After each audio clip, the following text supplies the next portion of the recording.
Okay, this is my panel number 2. And then I'm on a panel, so I'm doing a lot. So this one is about, so the byline is virtual production, but virtual production is tied into so many other things, which is about, it's the future of the industry. It's tough.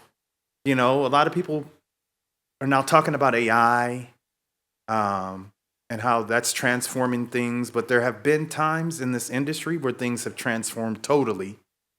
And so, you know, you want to think when television came, it's like, oh, that's the end of theaters. Now, theaters may very well be at the end right now. We don't know. But, you know, when cable came along, they're like, oh, that's the end of theaters and movies. But that didn't happen. So I think it's really all about figuring out ways to, you know, to really utilize the tools that have come up towards getting to your vision.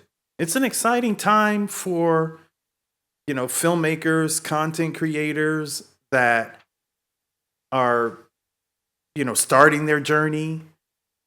For seasoned professionals, you know, it's a time that they can utilize a lot of these tools to increase their productivity. And to me, ultimately, it's all about getting that vision that's here out into the world. And so we have 2 incredible panelists that Camilo, I'm just now getting to know, but I'm going to go over a little bit of his bio. And so, how do you pronounce your last name, Camilo? Because I'm not going to kill it. Okay. Osuna. Osuna. Yeah. Osuna. Camilo Osuna. And we have Prashant Shah. Give it up for our panelists. I'm going to start with Prashant. So I mentioned my podcast, another shameless plug, Screen Heat Miami. Go to screenheatmiami.com and you can hear an interview I did with Prashant, I think about 4 years ago. Right? Oh, 5 years ago. And Prashant, in that that interview, he talks about avatars that are going to look like celebrities, and they'll be able to use those avatars. This is 5 years ago, and they'll be able to use those in place of themselves. And you can see the timestamp on this, so it's not like, you know, maybe I did use AI to generate this interview, but I did not. But he really talks about and speaks on a lot of the things that are happening now. So I consider Prashant a futurist. He's also a producer. So he has produced more than 40 films. More than 40 films. So he knows his stuff. He currently is a lead in a VR studio. An LED studio in London. And we're going to talk about LED studios. They have evolved very quickly, all the way back from The Mandalorian. So I don't know if anyone remembers the first Mandalorian, but that's when this technology was kind of put into play by Jon Favreau, who is producer. I think he directed a couple of those. And it has transformed the industry in a lot of different ways. So, Prashant, I'm going to let you talk a little bit about yourself if you want to add to that. Yeah, I think it would be better to start with the video to get the background. Okay. So let me show you this video, and then I guess Prashant can give a little bit more background on himself, and then I'm going to give a little bit about Camilo, because we have a lot to go over. I'll just say one thing. This video that you're about to see is my studio in London. We are about 110 years old. That does not make me old. I'm just the owner. He's not 110 old. Yeah. I'm maybe 110 years ahead from where I see positioning ourselves into technology. And I do not take entertainment as passion. I used to when I was a kid until about 5 years ago. I take entertainment as technology. And if you're not ready to evolve into the technology, don't be in this business, because it's going to hurt, it's painful, because emotions are great for storytelling, but you will need technology more than anything to tell your stories. And it's a powerful tool. And this is a studio we have in London, 110 years old. Beatles used to record their music. So Beatles used to record their music at our studio. And as I said, that it's 110 years old, but last year we got the Oscars for Top Gun for the best sound recording, and we have a little over 30 Oscars, 50 BAFTAs, and several Academy Award and different awards under our belt. And that is only to say that we are ready for the next revolution, and if not, we will change that. And here's our show reel, what we have done in past, and then I'll take you to the future, what we are doing. Welcome to the madhouse. We're making history here. Well, you all settled in? Right, we can begin.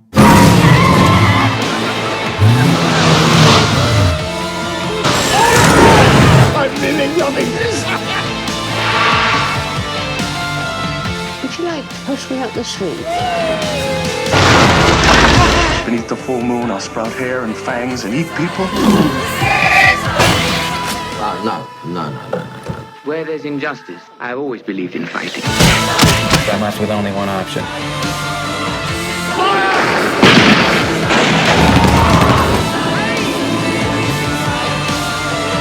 Right, we gotta go!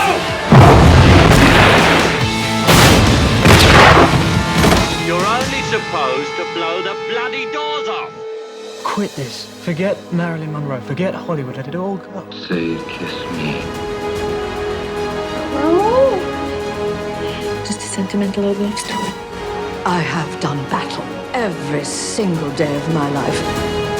I have a hurricane in me that will strip Spain bare if you dare to try me! Woo! And the Grammy goes to Amy Winehouse. To a job well done.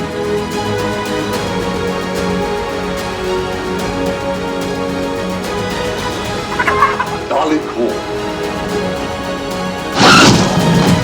Hang on a minute, lads. I've got a great idea.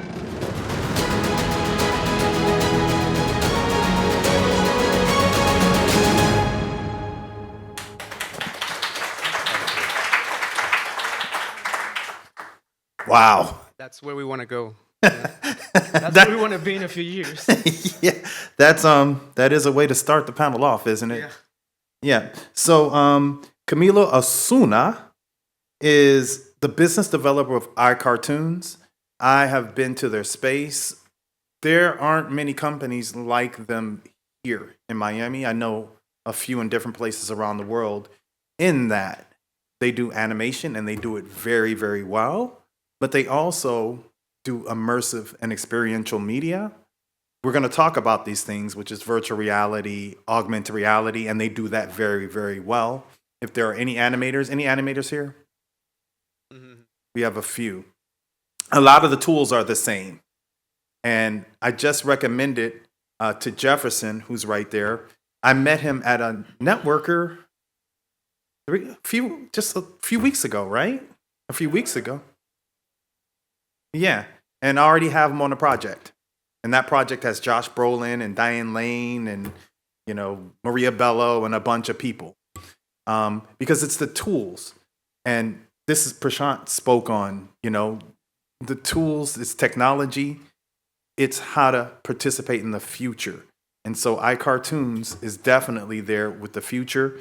Just imagine being the head of business development, having to put that path together. I'll give you a few notes. So he's here in Miami supporting this sector, but he has a bachelor's degree from the University of Arkansas and an MBA from the National Taiwan University. For me, this was reflective of the future because this outreach to other markets, Asia, it is a global market now. I recommend everyone, when you're doing your projects, also think globally. This connectivity is very, very important. He has worked with a lot of NGOs. After working 12 years abroad, he came back to his native Colombia. They're doing a lot of things in Colombia, by the way. Incredible incentives there. And there's just a soccer match, right? Isn't it? Yeah, we're not going to talk about that. Yeah, we're not going to go there right now. but it's his mission to forge deep relationships for iKartoons and business development. I guess that's encapsulating moving the future. That's pretty much all. Well, after being involved in international trade for 12, 15 years, I got to know the audiovisual industry. That's how I got to know the people in iKartoons, Golden Bird. And that's, where I am right now, helping them bridge opportunities within the US, also working with international markets in terms of accessing incentives to make our productions become a reality. So it's, I'm pretty much inspired by this sector. I was not, let's say, engaged from the very beginning, but I have become, I learned pretty much every day at the office things that are amazing in this industry, and happy to be developing and finding and acquiring new clients for iKartoons and Golden Bird. Yeah, great. So let's see, Prashant, do I show the LED studio video now, or do we jump into what is the future of the industry? Okay, we're going to dive into it. Just straight up, Prashant, what is the future of the industry? It's messed up. Wait a minute, I just said it's good. No, it's fantastic. I mean, future of the industry is evolving, and as I said earlier, what you saw, the showreel, it's my past. That's not my future. And what we're doing in future is, as a filmmaker, as a producer, director, content creator, 5 years ago, if I had to make a movie, I would read a script with my team and decide where are all these locations supposed to be filmed at.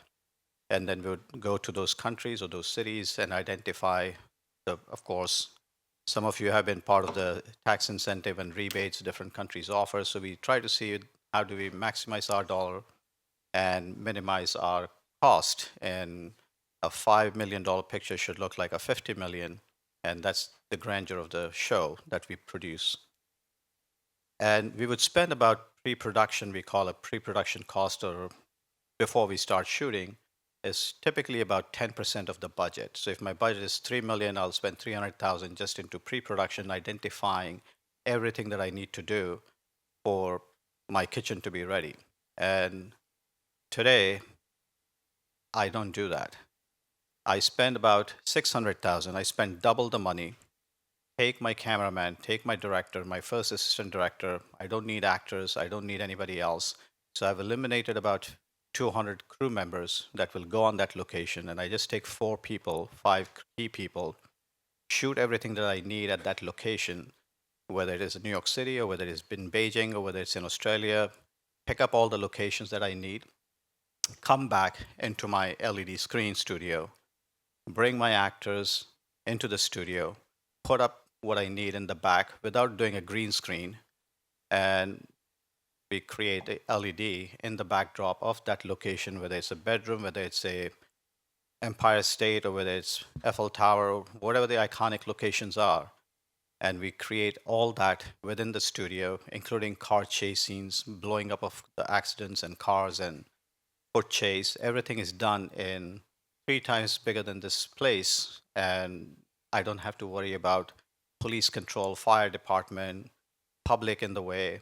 And I shoot, my productive day increases by 2.5 hours because I'm not depending on the local environment to give me permits, give me clearances, whether I need a drone shot or helicopter. If I have to go over MacArthur Causeway, I remember 15 years ago when I shot a film in Miami, to go over MacArthur Causeway with a helicopter as low as about 400 feet above the car, and it was okay.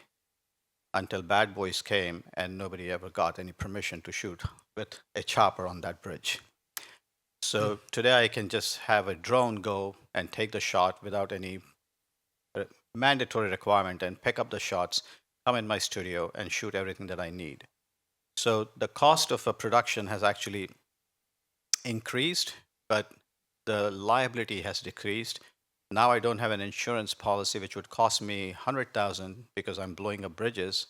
It cost me half that cost. So all the bottom line numbers may look like double, but my output is 4x or 20x because now I'm not depending on 200 people to run my show. I've got 4 guys run my whole show, and that is something what we are doing now. And it's not even future, it's here now. So filmmaking and cinema making, today I have a producing partner that I'm working with. She has a film that she wants to shoot in India, and I'm like, why do you want to go to India? We'll just create something over here and tell the story and pick up the plates that we need to do in India and eliminate all the travel cost. And why do I have to take all the headaches of flying 200 people or 50 people, go to Abu Dhabi or Dubai, wherever my location is? And I don't have to do all that. So technology is becoming such a powerful tool that even if my actor gets sick, I do not have problem with that because I can replicate that actor digitally into my studio and create the scene with perfect emotions with graphic designers, companies like cartoon networks, cartoon companies who can create animation, but we create live animation. And I'm sure you folks have seen or maybe heard, I don't know if it was 15 or 20 years ago, Roger Rabbit, the movie, half Michael Jordan and half Rabbit. It was half animated, half live action. So it was already there 20 years ago. So there is already technology taking place, taking over, and including creating some new revenue models, new avenues that are going to come into the entertainment world. That all I say is just be prepared and be ready for it. Just don't be a dinosaur and say, no, this is my way. Well, it's not your way anymore, it's the highway. You have to go into multiple lanes that exist out there. So future is here. It's not, AI is not something 20 years from now. We've been doing AI for the last 5 years, probably more. And it's part of the ecosystem. So cinema making is becoming a far more based on a hand device that you don't even need a huge machine to do it. I mean, I'm doing a documentary right now. I just finished shooting. It's entirely shot on an iPhone. And I didn't even have a lighting equipment. So I eliminated a lot of my technical cost that I would need because this gadget can shoot what an Arri or Red camera can shoot. I just have to buy accessories. It'll cost me about $7,000. But its weekly rental of my camera is about $7,000. So I just buy accessories and one-time cost, and I'm ready to shoot. So, and we have, I think 10 years ago, we created a book called Making Cinemas Through Cell Phone for Dummies. And it was with a new NYU professor. We co-wrote that book and how to create cinema through technologies. So I think it's time where, we all have to adopt and build a new future and the new way of cinema making and do it passionately, more from technology perspective than just from your heart. Now you'll have to start using your head and your heart together. Wow. Either that or the highway. So I'm just going to mention 2 tools. And, I run 2 companies. So I run an immersive and experiential media company, and I run a multimedia company that does branding and entertainment. And, what has really helped me is to understand the tools that are out there. So even if I don't necessarily know how to use these tools myself, I understand them so I can implement them. So 2 tools to know are Unreal Engine and Unity. You don't have to know how to use them. Just look them up and maybe start to understand them, because those are tools that are definitely for the path, this future path. We'll talk a little bit about those in a bit. But I wanted to really quick show this look at the studio, the LED part of the studio.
House of the Dragon. That's one of my favorite shows.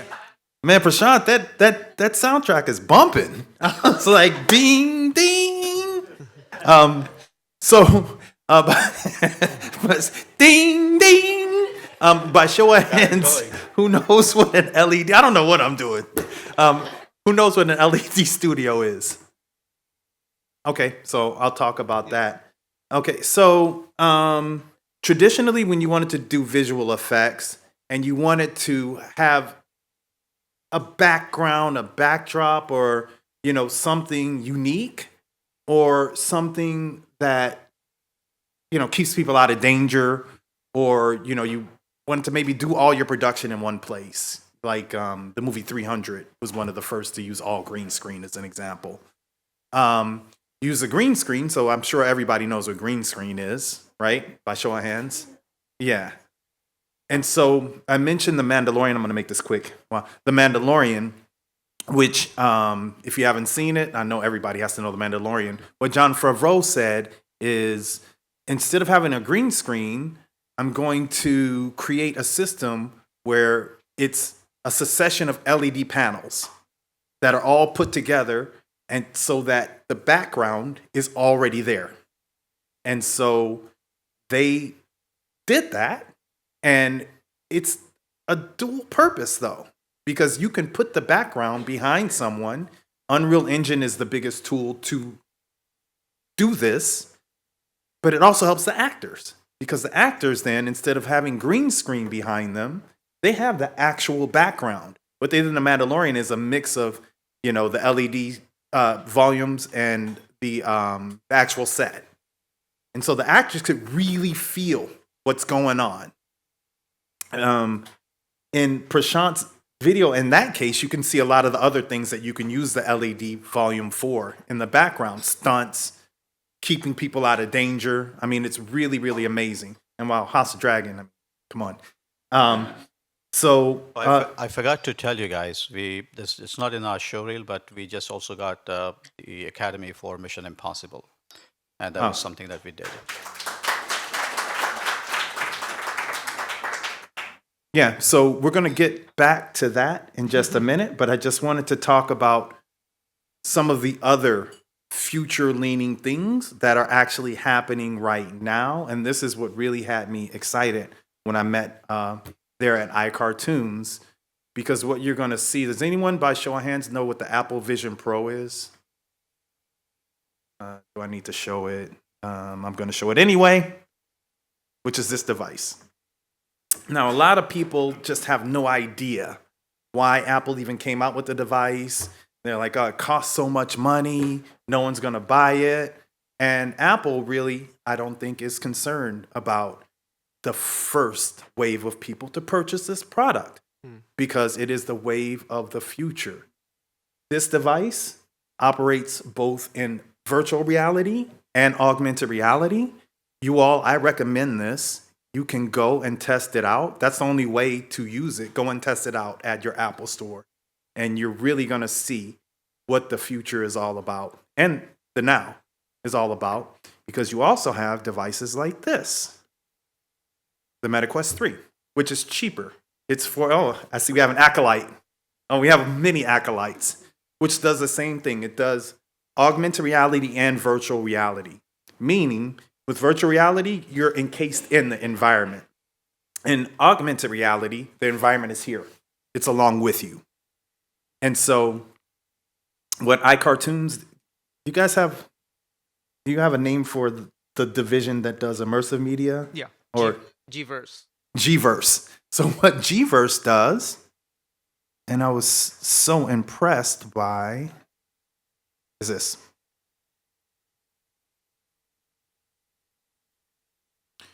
Now, you're not going to be immersed in this because we don't have on the headsets. Maybe we'll figure out a way for everybody to test this out. But these experiences put you right in the environment. You feel like you're there. They have done such an incredible job.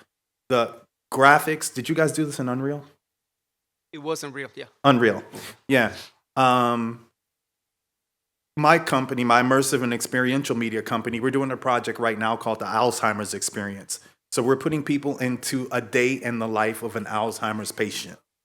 So you're fully immersed. You feel like you're confused. You feel like the hallucinations that happen. This is unique to this environment. And as the market becomes bigger, not only with virtual reality, but with augmented reality, you're going to get more of these experiences. You're going to get more, these immersive between augmented reality and virtual reality experiences that filmmakers and content creators can take advantage of. I always talk about this as tools. It's another way to tell your story. And it's a way to think about your story. How can I create a story that puts people right in the middle of it? How can I create a story that people can see exactly what's going on? And I'm going to tell you guys about the evolution about that in a minute, but I just want to show a little bit. So do I do oceans, natural springs, or Everglades? Everglades. Let's go to the Everglades. Kinda. We don't have the glasses on.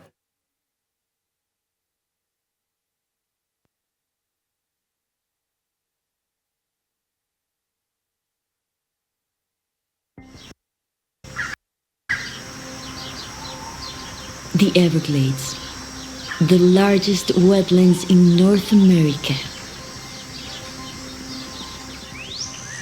A unique place on planet Earth.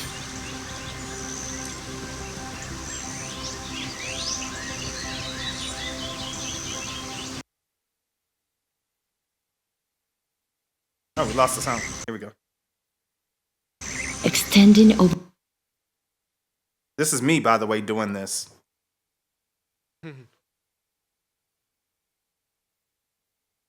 It's okay. Hold on. I just want to go up. I guess I'm not as good with this.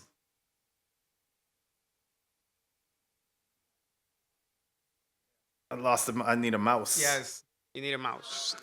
Over 1.5 million acres, this magical territory is home to enormous biodiversity, with more than 350 species of birds, 300 species of fish. The birds! 50 species of reptiles. There you go. 40 species of mammals. And an immense diversity of insects that live amid extraordinary vegetation capable of thriving in the face of drastic changes in their environment. During the dry season, under these green prairies. That's the internet. Oh, it's the internet. Yeah, it is. Vast amounts of water slowly flow through the state towards the Florida's coast.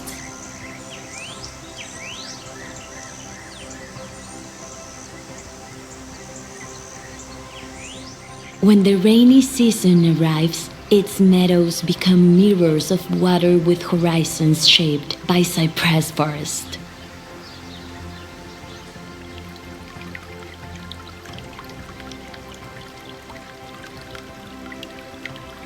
Huge communities of trees that shelter these swamps and have inhabited this place for millions of years. In front of you, a 500-year-old cypress, a guardian of this land.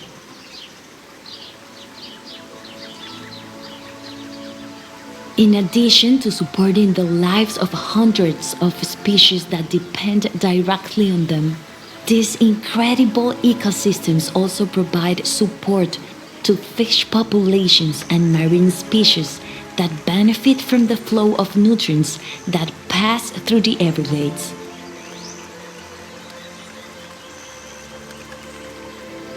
Floridians are also intimately tied to these natural resources, nourishing the state's agriculture and providing drinking water for more than 8 million people. Okay, we're going to stop it there. So just imagine having on the headsets and being in the middle of all of that, feeling this. So you guys did this project for a nonprofit here in Florida. It's called Such a Mama. they wanted to come up with a product, basically, for environmental awareness that we could present to museums, even to legislators in Tallahassee, because it's an important issue which many people are not aware of. So it actually was well received. It started touring we started the first museum, and then it got really good traction, and then so it was sent all around the state of Florida to make more and more people. And I think it's still touring as of today throughout different museums in the state of Florida. Yeah, and so you can see the benefits. I talked about the Alzheimer's experience. So these have experiences that are more connected to causes. But if you go and try this Apple Vision Pro, you'll find yourself in the middle of a soccer game. Yeah. Right in the middle, on the field. Yep. It's incredible. In the middle of a basketball stadium. In the middle of the game. It's crazy. And then that's going to be extended into augmented reality, where you're going to be in real space, in real time. You'll have Iron Man coming down in your backyard. And if you give permissions, Iron Man is going to say, hey, I see you're coming to Disney next week. Well, we have this, and this, and this, and this, and this. You'll go into Disney World, and you'll have on your augmented glasses. So Meta already has a version. They have these Ray-Ban glasses that right now you can look at something and it tells you what it is. The evolution of that is you walk into Disney and you already have mapped out where you want to go. And you'll see all those places and it'll take you right to those places. As you're walking, you'll see different things. This is all coming right now. That's going to happen over the next couple of years. And so if you're a storyteller, just imagine being able to utilize that in your storytelling, in your stories, showing people where you can go. You have Bob Iger that came out in the keynote. He said you'll be able to play with Mickey Mouse in your living room. Your kids, I'll play with Mickey Mouse in my living room. I think that'll be cool. But your kids will be able to play with Mickey Mouse in their living room. So thinking about stories that then can connect in that way is the way to think about this. I'm going to go to AI. I'll leave it at that, and then I'm going to open up for questions because I think AI is really in the centerpiece right now in everyone's minds and what's happening with that. We had a couple of strikes that just happened, and I think it was a part of it, But I want to hear from my esteemed panelists, their thoughts on AI and what's happening with this. We'll start with you, Prashant. Well, I mean, what you just touched the subject upon, the strikes that happened and all the chaos that created a backlog of workforce. 83% of Hollywood is unemployed because of all these strikes. And it gave opportunity to technology companies to create solutions. And whether writers, actors, directors, they like or they don't like, AI is here. Today, if I've got a problem with a writer, it's easy for me to replace that person or that individual through an AI and create through GPT. How good is that GPT script? It's 40% good, so I have to fix only 60% compared to being stranded for 2 years because we cannot work. So having said that, AI is in need, it's a necessity. It's not going to replace human, it's just going to educate people into taking the next step. It is no different than 20 years ago. If you had to put your credit card on AOL, you would think 3 times before you even did that. Today, you just go Apple Pay, no matter where you go.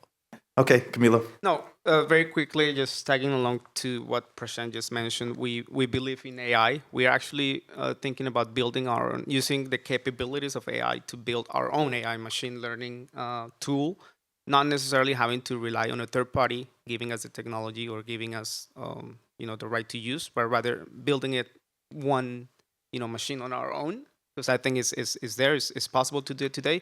And we believe that's going to give us control of things. The data will be more reliable. We will not face issues with how valid the data or the information is.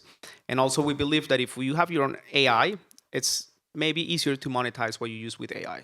Because right now, monetization of AI, it's still a question mark for a lot of people. But if you actually build it on your own, you can justify how you could, your fees for it. Yeah. Wow.